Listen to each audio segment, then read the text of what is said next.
ready for your pleasure tonight. Remember what's Soul Man in the movies? For the New York Post, it says here, that sniveling soul brother, Rex Reed. Let's have a big hand for Rex Reed, ladies and gentlemen, and the movies.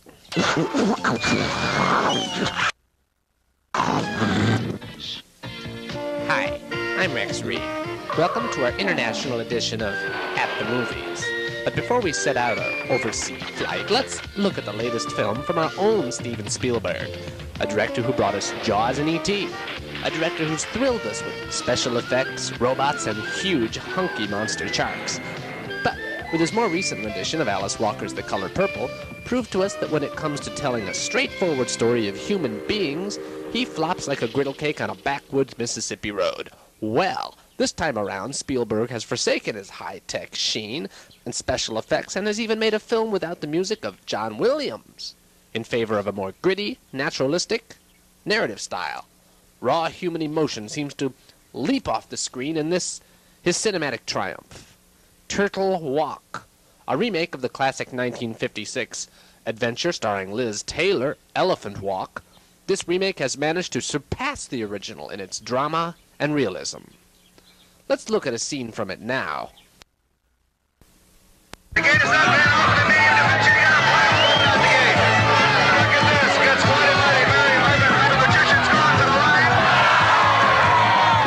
The magician in a gold fish. Hey, man. The magician, reference number 13. These are the monsters. These are the ones you got to watch out for. They've been known to attack spectators. From BS Racing, Cheryl's going to bring out... Come on, let's get out of here.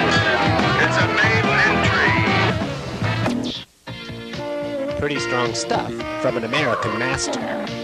But next, let's look at a director who takes an unflinching look at everyday life, and in so doing makes us all look at ourselves a little bit closer.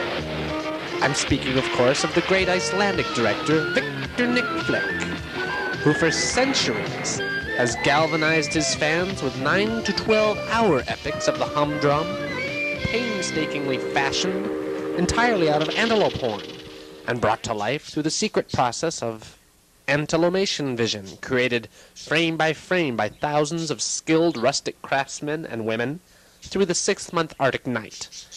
It's a tedious and grueling process that produces films that leave you breathless with grueling tedium, and in so doing makes you more aware of your own life and creates a sense of celebration that you don't have to live anywhere near Iceland. Let's have a look.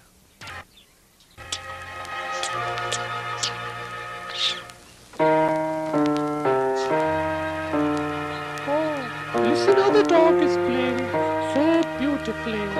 That is wonderful.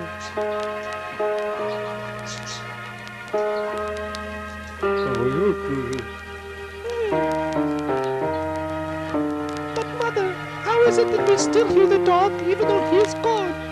Because it is a record, my dear.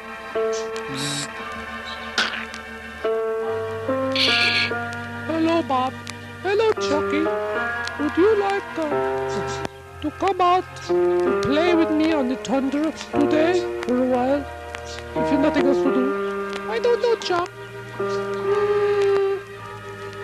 Maybe. Okay. Yes, let's go now.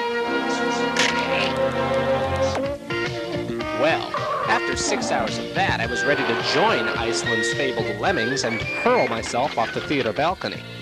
No wonder there's so many alcoholics north of the Arctic Circle. Our next picture is from the legendary Akira Kurosawa, the #1 rising sun of Japanese costume drama. After the cinematic triumphs of Kagemusha, Ran, and Rashomon, Kurosawa has tackled his biggest job yet. Yes, Godzilla 87, the remake. Sparing no expense, the master of Japanese storytelling has brought a new depth to the venerable Lizard King, pitting him against some of the most frightening and imaginative adversaries ever to mangle Tokyo's Toho backlots.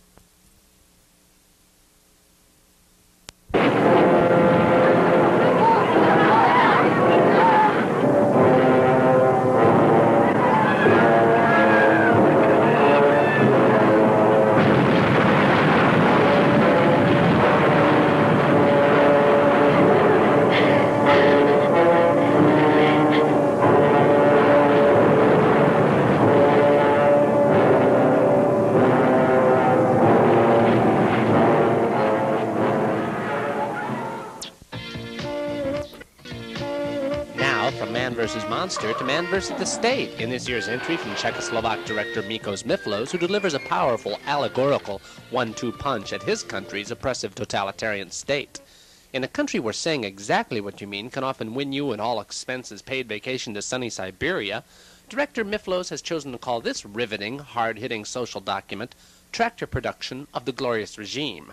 Watch for the subtle, metaphorical dynamics between Mikos, the laborer, and his factory.